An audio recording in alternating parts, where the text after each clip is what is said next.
Awesome. Okay. Good morning, ladies. I'm very happy to be with you this morning.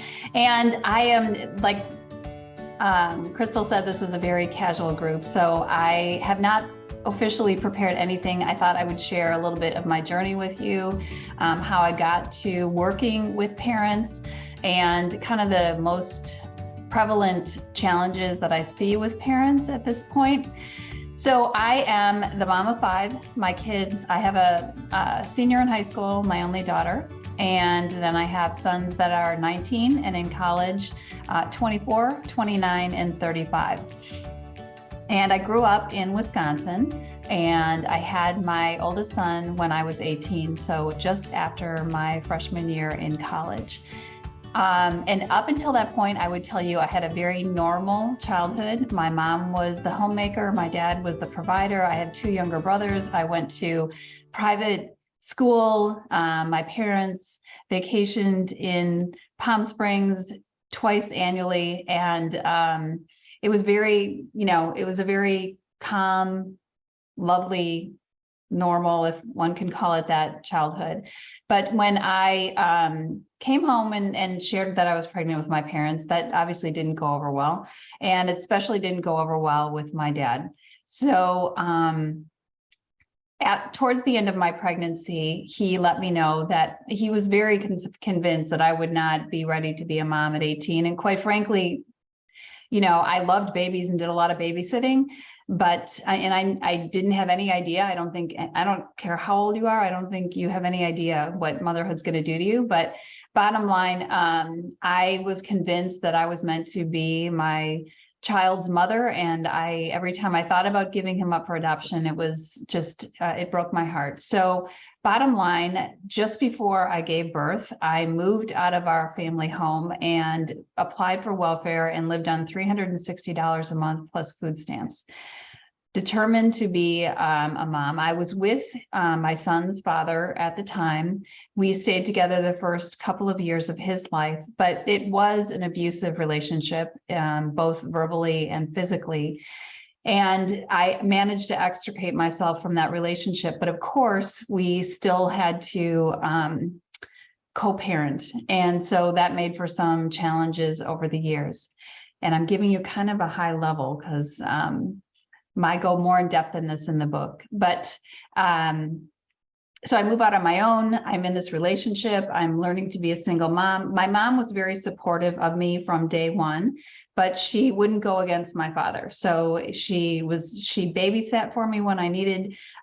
She gave me our old pots and pans. She helped me find my first sofa for my apartment at a rummage sale. It was $20 for this sofa that was disgusting, but I was super excited about it.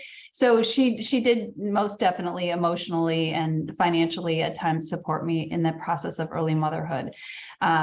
Shortly after I got out of the relationship with my son's father and was still struggling to figure out the whole co-parenting thing, I started dating my now husband. We have been married 30 years, and it was a quick, I have to say, our families were friends growing up. So it was interesting because I had known him all the while growing up, and he happened to be a very hardworking, wonderful man so my dad finally kind of really came around with the idea that, I had found this wonderful, hardworking man, and I was going to be okay, and I was doing well with motherhood and yada, yada.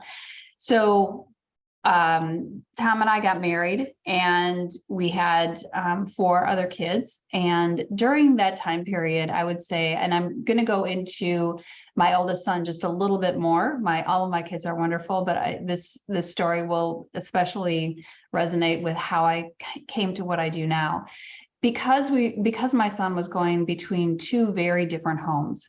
I don't think he felt really accepted for who he was in either place. They were 2 very different environments. His dad did get married, but made it very vocally known that he never wanted any other children. And I got married, and we kept having children and moving and having children and moving. So it was very different, upbringing. And during his teen years, he did go to see a counselor on and off a couple of times because he had some anxiety and depression that he was dealing with. What I wish I would have known maybe back then is that when your child is going through something like anxiety, just say anxiety, we tend to ramp up our own anxiety. And that when we as mothers, as parents, are not emotionally centered and taking good care of our own emotional well-being, it, for lack of a better word, our energy goes out to our kids, right? Even if we're not saying anything, if we're feeling anxious and they're anxious, it just ramps up. So he got to a place where counseling wasn't what he really, he wasn't getting much out of it. And I didn't know enough about, getting help for myself at the time. So we just kind of ambled through his teen years. And when he was 18, there was a couple of instances during high school that my husband would come to me and he'd say, hey, there's liquor missing from the cabinet. And he got to a place, my husband did, and I would always bring it to my son because it was my biological child. And, and every time I'd confront Nick with, hey, there's liquor missing from the cabinet. Do you know anything about it? He'd look me right in the eyes and say, no, I don't know, anything. And I assumed and felt we had this trusted relationship because in part we'd kind of grown up together, that, I wasn't his friend, but I also was new to parenting a teenager and, wanted to believe the best and all the things, right?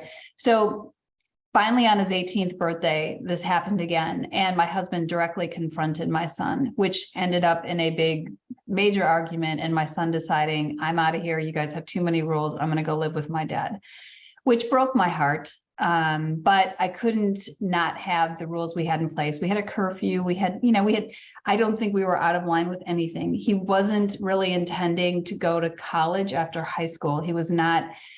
School wasn't his thing. And we had talked about, okay, if you're not going to go to college, you're going to need to work and you need to pay a little bit in rent. It was like $50 or something, but we wanted him to get, we were trying to push him forward into his adult life. And he just decided again that we had too many rules. Shortly after he left for his dad's, which was 20 minutes away. So he would come back and forth for dinner at times. It wasn't like I didn't see him at all. My husband got a promotion to Dallas. So we had, an 8th grader, a 3rd grader, and 2 preschoolers, and decided, okay, he wanted to have this job. So we went to, we moved to Texas in 2007. My son stayed behind. He had a girlfriend, a job. He was taking some community college classes, living with his dad at the time. And I just, there was no reason for him to come along. We didn't know anybody in Texas. So in May of 2008, I called this phone call my parenting wake-up call or my personal awakening. So I picked up the phone on the first Tuesday in May, and it was my son. And he said, Mom, I don't remember the last 3 days of my life. I've been recovering all day from an alcohol binge. This isn't the first time, and I need help. I need help. And I had known there were times, like my mom even though we were 1,200 miles apart from each other, like I would call him and it would take him 3 or 4 days to call me back. And I just thought, he's busy. He's got a girlfriend. He's 20 years old. I wrote all this stuff up. But I could no longer deny when that phone call came in. He had moved out of his dad's house and into an apartment with a friend, which I think is what really exacerbated the drinking. They were still underage, but somehow that wasn't the issue of getting alcohol, right?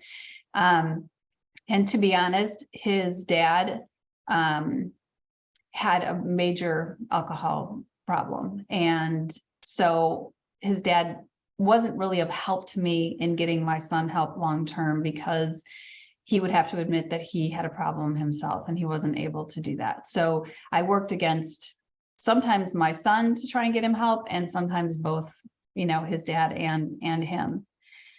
So when I got that phone call, and I was really no longer able to deny that there was a major problem, and I'm 1,200 miles away, trying to figure out how I manage being present to 4 other children and my husband, and to deal with this situation in Wisconsin.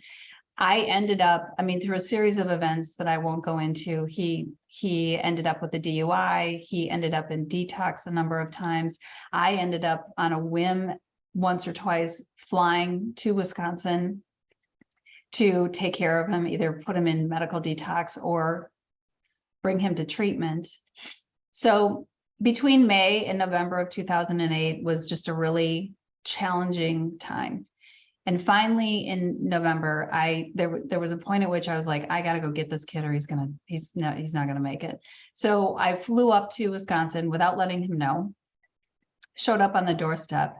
And after one horrific 3-day hurrah that I will not go into, I ended up getting him on a plane and bringing him down to Texas and putting him inpatient in La Hacienda, which is 6 hours south of us. And I think that was a turning point. It wasn't the end of his addiction, but it was a major turning point. And the reason I did not bring him to Dallas is because I was afraid if he was too close by and too uncomfortable that I might go get him.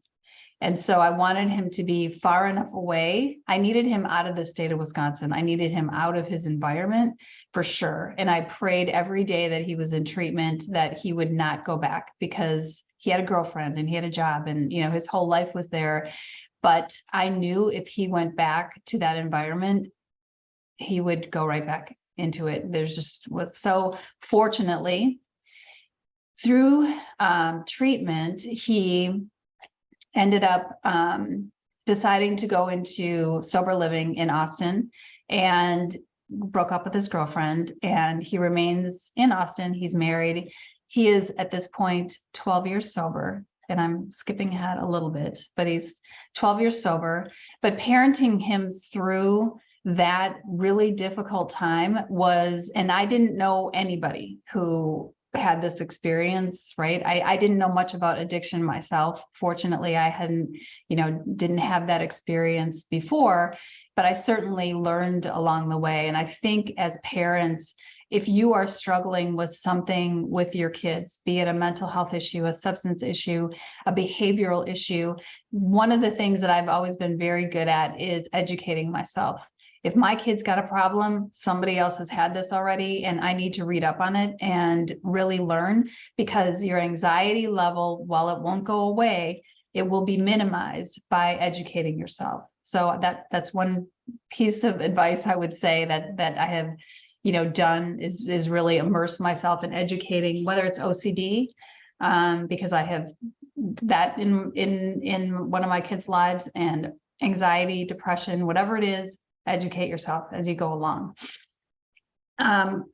So once Nick got into treatment and things were, I don't want to say settled, they weren't settled, but were in a different space, I really was determined that I went through this with my son to become a licensed chemical dependency counselor. So I went back to college, which, remember, I left college after freshman year to have him. I had done a little bit of college and gotten an associate's in interior design, and that's kind of a side story, but I needed to do more than 60 credits to finish my psychology degree. So I went back to school online, did that while I was, again, managing a high schooler, elementary schooler, and 2 little kids. And I was just determined that I was going to work with teenagers in addiction, because I really thought that that's why I had gone through it. So I finished my college degree. I took the state of Texas exam for licensed chemical dependency counselors. I started on 4,000 internship hours, and 1,000 hours into it while working with teenagers, I decided I did not want to work with teenagers. And the reason is they were in program. I was working in a program in Plano, and they didn't want to be there. They didn't think they had a problem. It was court ordered, and they weren't going to change. And so I was like, this is crazy. I have no idea how to reach these kids. They think of me as a mom figure. I don't, this just isn't working. So what I did love, part of my job, was to educate and support the parents whose kids were in the program. They had to come once a week, and that was my favorite part of it. And by the magic of, I think, Facebook at the time, I heard about something called parent coaching. And so I began to look into that. I had never heard of parent coaching. Sounds like a great idea to me, but I had no idea what it was or that it even existed. So there are several programs, and I decided on a program. I went through the Jai Institute for Parenting in 2016. And I have always worked with parents of middle school, high school, and now, honestly, almost exclusively with parents of kids 18 to 25. And I didn't anticipate I was going to be working with parents of, who thinks that parents need parent coaching when their kids like 18 or 20 years old. I will tell you that because it is such a gray area and can be such a winding road, parents really, and especially after coming out of COVID the last couple of years, parents are really struggling with their older kids to figure out. A lot of them came home and they can't afford to move out of the house, or they're away at college. They've gotten into some substance use issues that are pretty heavy. There's just a lot that goes on between, the end of high school and kids actually like launching into their adult life. And it may be very appropriate that my kids are now 17 to 35 and I'm parenting this age group, because it's always helped me in the past to coach parents of middle school and high school kids, because I had middle school and high school kids, and I seem to be evolving with the ages of my kids. But it helps me to continually educate myself on parenting adolescents. It helps me to be a better mother when I am helping other families through their parenting challenges. And the one thing I would say, I'll back up a minute. So a year ago, I've always been on Facebook and Instagram, but someone told me a year ago, you really should get on TikTok. Like TikTok is where, okay, so I had not heard of TikTok. If I had heard of it, it would be about something negative, that kind of thing. So I jumped on TikTok and I started, and what kept coming at me are these parents of young adults struggling. How do I set boundaries? Should my kid pay rent? How do I deal with my anxiety? Should I be tracking my 20-year-old at college? So these were all the things that have continued to come at me. So this is how I then niched myself. I really do work with parents of older kids at this point. And a year later, I'm at 99.9. I'm almost hitting 100,000 followers. So there is a huge need. That just tells me there is a huge desire on parents' part to continue to educate themselves, and that I would say, that this age range is, while physically draining when our kids are little, it's mentally draining as your kids are going through college and heading out into their adult life. And I just lost my train of thought. Oh, I wanted to talk about what I most prevalently see, what the biggest problems that I see. One of the biggest problems I'm seeing is the communication issues between Gen X and Gen Z. I was working with a couple last night, a biracial couple. They have 4 kids between the ages of 18 and 24, and their kids all are living at home due to different circumstances. And the parents are finding that the kids are saying to them, and these parents, to me, seem very, I'm going to say conscious, very emotionally involved, very good listeners. They're not combative with their kids, but their kids are still calling them judgmental and racial, or racist, and trying to figure out, like, there's some communication going on between parents who are 40s and 50s and their young adult or teenage kids. And so that's one of the things I'm working very hard to try and understand, and to help give parents information on how to better communicate or understand the younger generation, because that's a huge thing. I have worked with mothers who are distraught because their kids have literally shut them out of their lives. They maybe haven't talked to their kids in 3 or 4 years. And how do they deal with that, anxiety or that grief? grief more often than not. So I guess part of what I'm seeing is a lack of confidence in parenting. And part of what I do with parents is help them reconnect to themselves, because this may not make sense. Hopefully it will. I think we think the answer for our problems is out here and somebody else has it. Go to the expert, read the book, see the guru or whatever.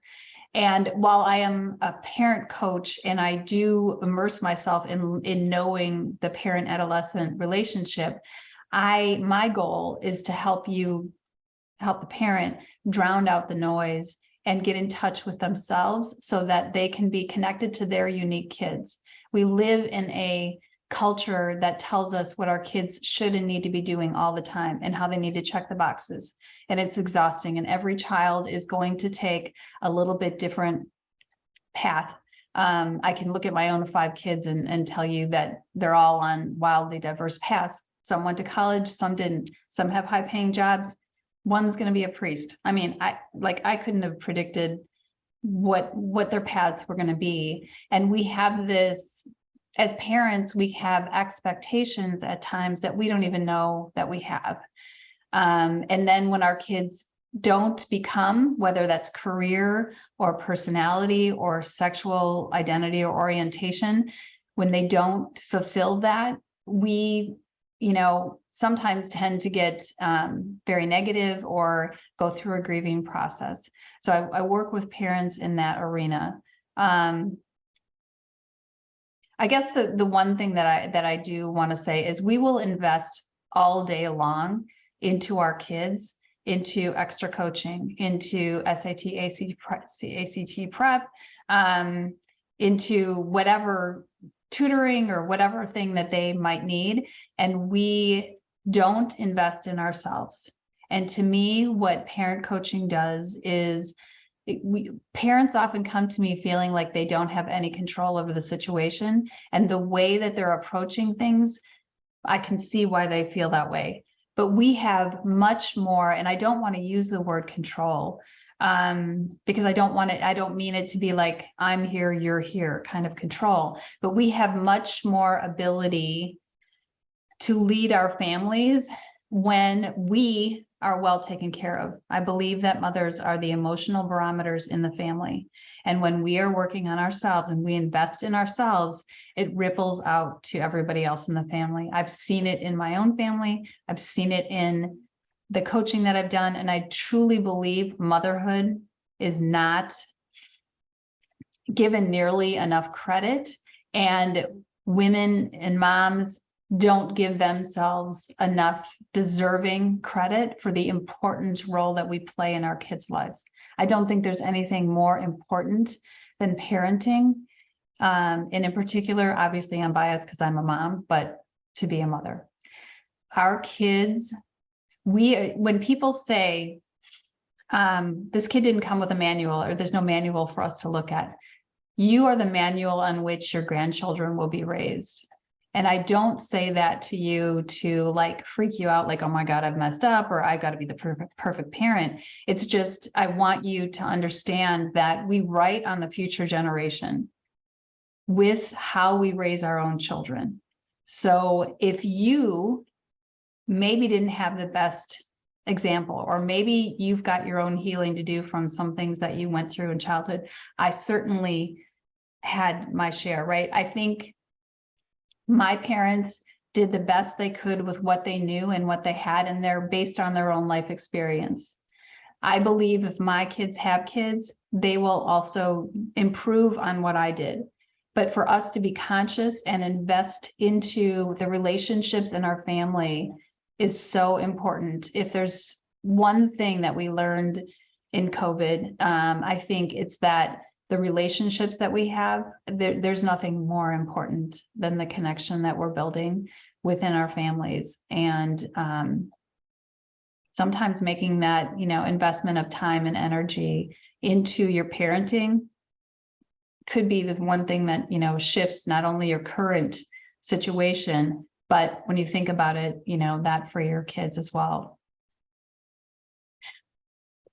And now if there's questions, I'm happy to take some questions. I don't know how long I talked, but hopefully that was good. So many good points. Thank you. Okay, I'm going to be quiet. Who wants to say what when you guys talk? Well, I'll dive in. So first of all, I just want to say thank you for sharing your story with us, because it it really resonated with me, having a child with addiction issues as well. And it's a really hard story to share. So I appreciate your courage in sharing that story with people, because it's a powerful one. But one thing I also that kind of grabbed my attention is, the parents who are being told that they're racial or judgmental and things like that. My daughter is very much into this, almost like an activist mindset, which I think is fabulous, because she wants to make the world a better place. But she also often does that with me as well, and I think some of it I know is part of the terminology, because she recently married a year ago, actually just a year ago, she married, and he's Native American. Growing up, to call somebody Native was basically to call them a savage, and it was very rude and disrespectful. And so, I can't remember what I know to call him Native, but like she would get mad because I think I called him American Indian or something like that. I mean, whatever. She would get very angry with me because I wasn't using the right term. And so part of it was like having to say, keep in mind, what's appropriate terminology does change every decade. So work with me here so we can get on even ground. So that helped, but it's still a slippery slope with her. I'm telling you that this is a thing. This is a definite, and this couple I was working with last night, I also brought in a young man. He's 26, and I just really think his passion is this bridging the gap of communication between the two generations.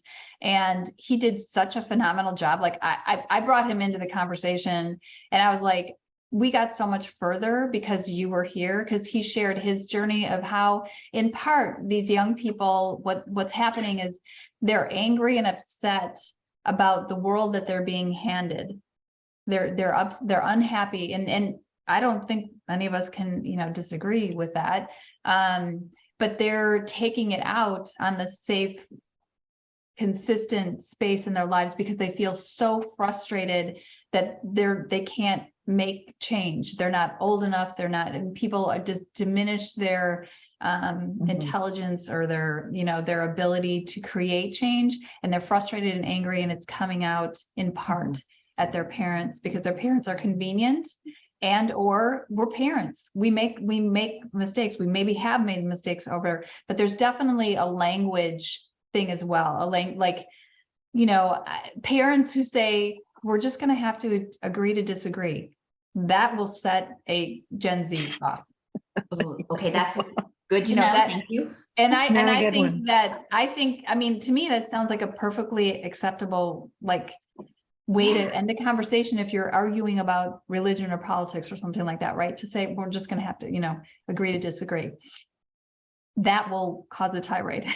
Don't say that. What do we say instead then? Because let's find some common ground. Let's agree to find some common ground. Apparently that's okay. What we came up with in our group little discussion last night. But who knew that, I think, Teresa, to your point, you don't always know what's going to throw them off. And right. These parents are wanting to listen. It's the parents who are emotionally immature and won't entertain and won't open their minds that are the bigger problem. It's parents who are willing to listen and who do want to learn with their young adult or their teenager and just want the time to digest tell me, I don't know what I don't know. Have patience with me while I learn, because this means something different than it did when I was growing up. So I think that therein is the frustration. Those parents that aren't willing to learn at all, you're not going to change, no, unfortunately. So yeah. Thank you for sharing. Yeah, of course. Okay, anybody else?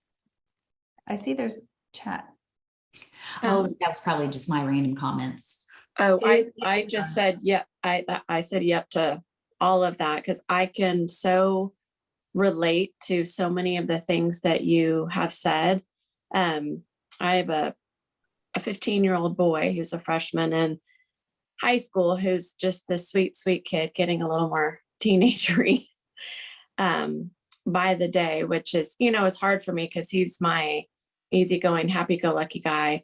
And my oldest is a freshman in college, and just so much of what you said resonated. Realized in hindsight, she was dealing with anxiety in middle school, which I did not know. High school was horrific. There were other things that played into that. She finished her sophomore year, was 2020, and then homeschooled, did school virtually her junior year, which was a blessing in disguise. But I feel like within that, there was a big shift. A lot of the social issues you were talking about, and feel like she was a great kid too, but feel like so much changed and kind of like I lost her. Although at the same time, she kind of found herself. She was very, I think, insecure and didn't even want to ask for help. But then it kind of went to an extreme of, being really outspoken, a lot of times in a rude way. And her dad is a pretty strong personality. So I think some of what you were saying and not listening, and this is the way it is, I think that affected that. But so all of that said, long story longer, she's in college. I think she's doing okay. I know that she is drinking. I'm not going to say that I didn't drink when I was underaged. I pray it's not a problem, but I guess my question is, like, I'm trying to figure out how to improve my relationship with her. I feel like I keep moving towards that. And I know that I dealt with anxiety. I see that, and for different reasons. And I think that's gotten better. And we've had her in therapy for a while, but now she's 18. So I can't know anything unless she shares it with me, because of that, the, privilege, patient privilege. But I'm trying to figure out how to be her parent, allow her to be an adult, have boundaries, bridge that gap.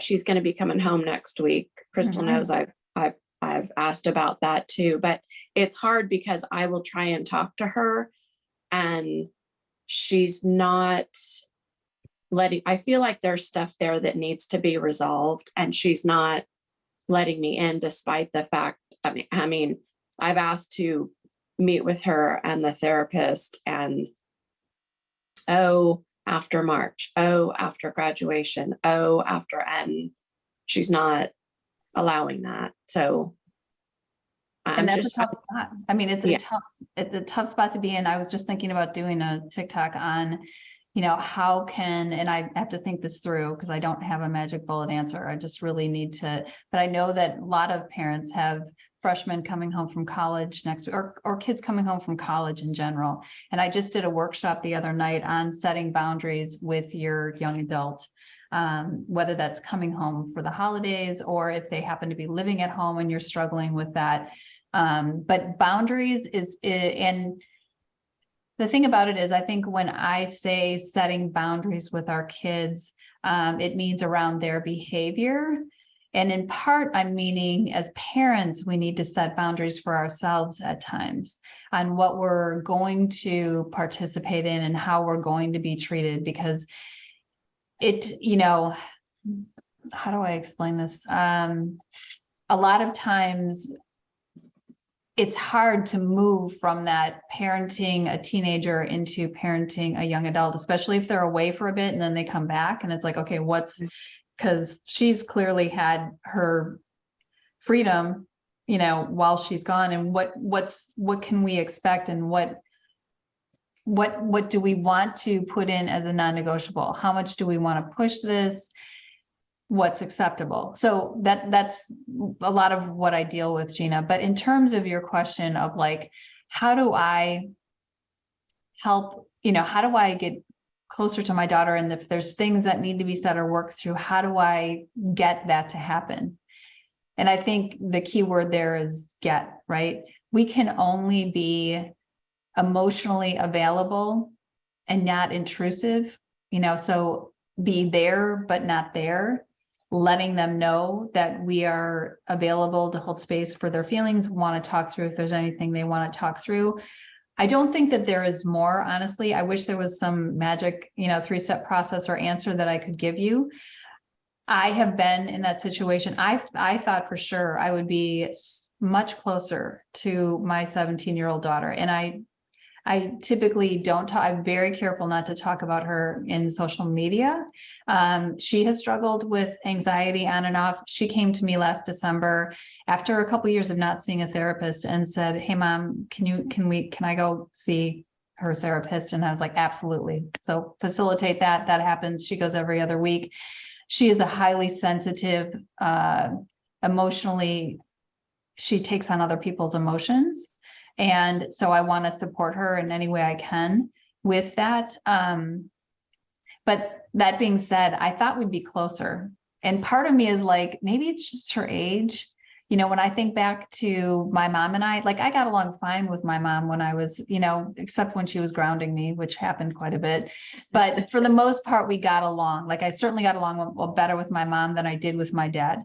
And once I had my son, my mom and I, she was like my rock at times. So I would say, part of me in my relationship with my daughter, I wish we were closer. I think there are some things that she needs to say to me that she's just not comfortable or mature enough, or she's afraid. Maybe she's afraid I'll get angry, even though I've said many times to her, please, I'm open to all of my kids. There is nothing you could say or do that would disappoint me. There really honestly isn't.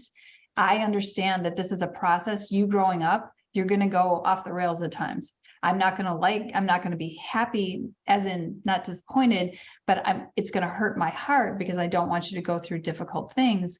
But I also understand that you sometimes are going to make unhealthy choices. And that's how we learn, and that's how we become strong and resilient.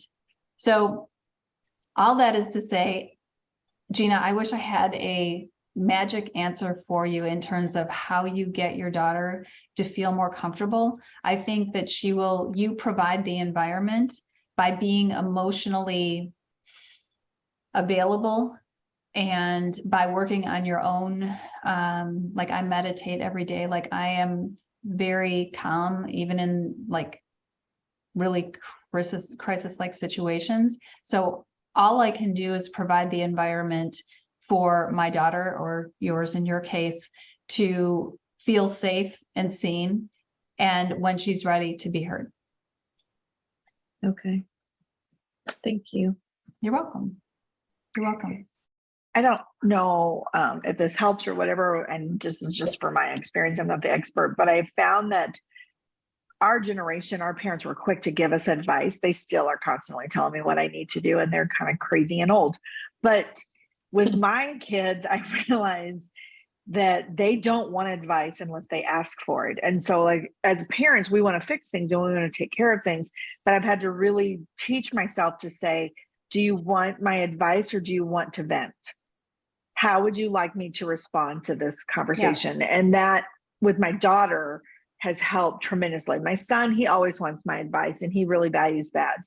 But with my daughter, she wants to be in control of how the conversation goes, in a sense. And so I ask her, what do you want out of this conversation? Yeah. How can mom best support you? I mean, my kids will roll their eyes when I say that because but I will say, how can mom best support you?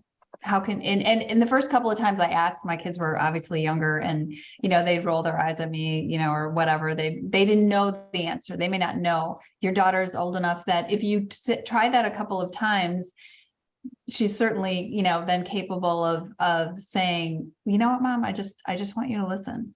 But I think that a genuine offer of how can I best support you? I want to support you, but our kids, are in a stage where we want them to learn to advocate for themselves and to figure out on their own what they need emotionally.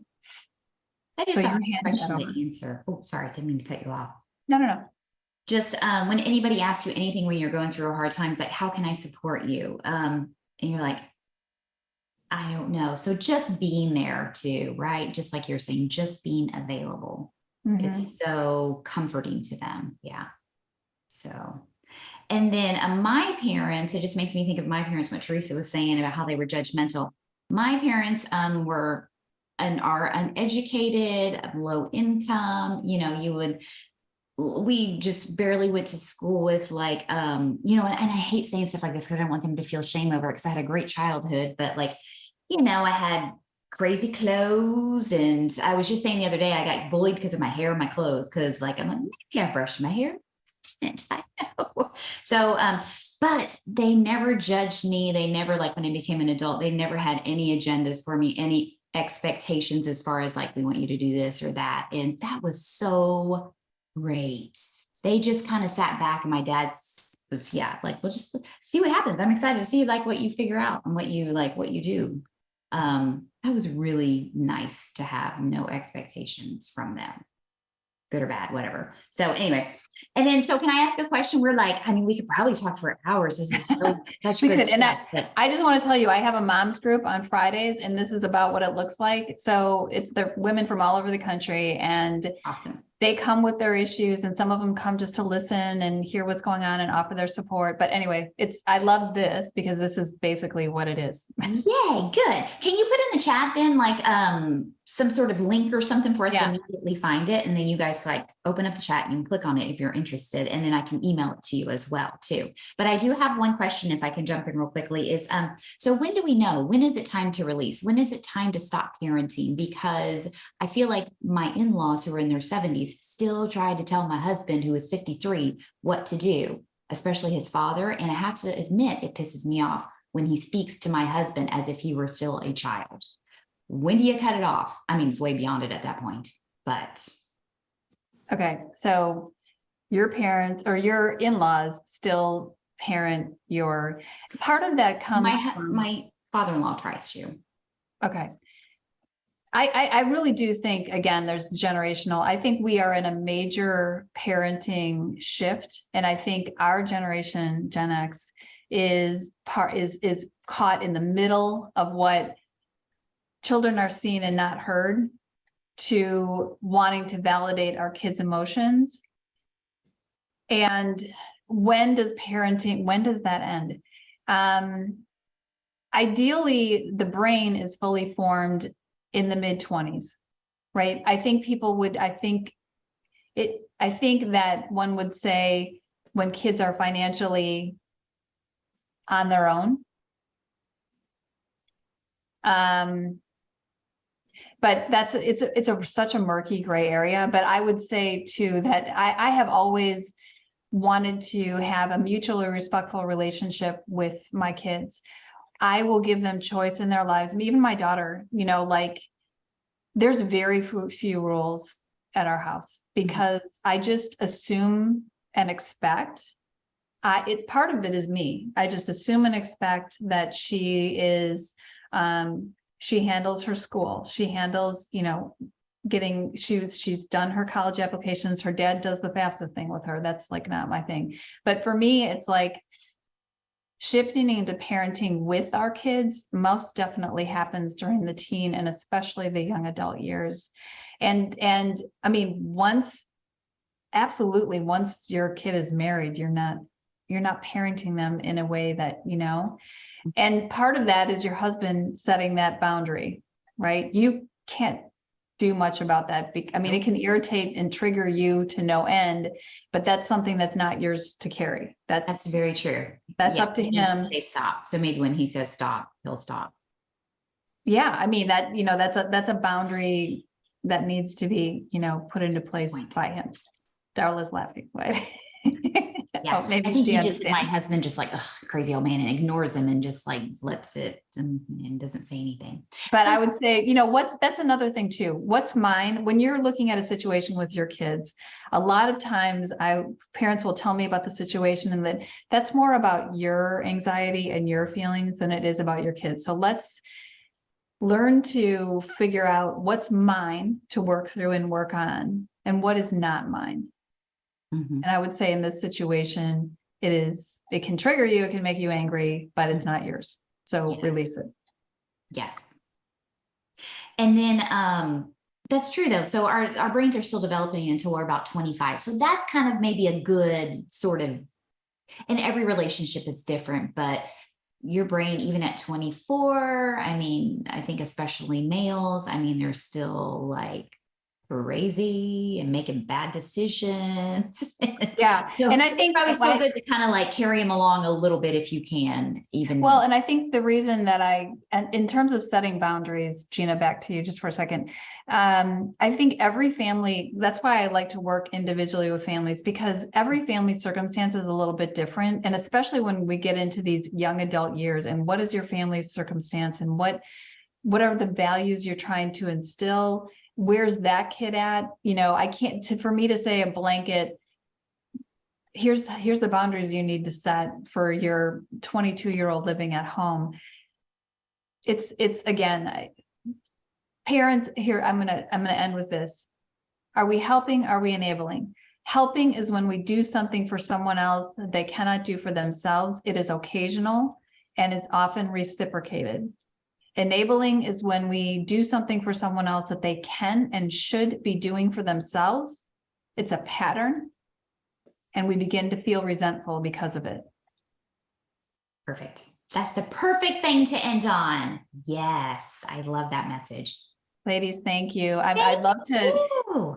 visit the website. If you want to, you can find my email and everything else, social media and whatnot on the website. And I'd happy to connect with you and share anything else that I didn't hit tonight or today. Thank you. And I recommend her book too. It is a great story too. So you may find some parallels to your life as you read it. It's just, so thank you for sharing your story. So it's a great read. I loved it. It's very good. Thank you. Yes, thank you. Okay, so I will be sending you guys emails with all of pointing over here, Kim's contact information and how to get a hold of her group and her book and all that stuff. So, okay, everybody have a great rest of your day.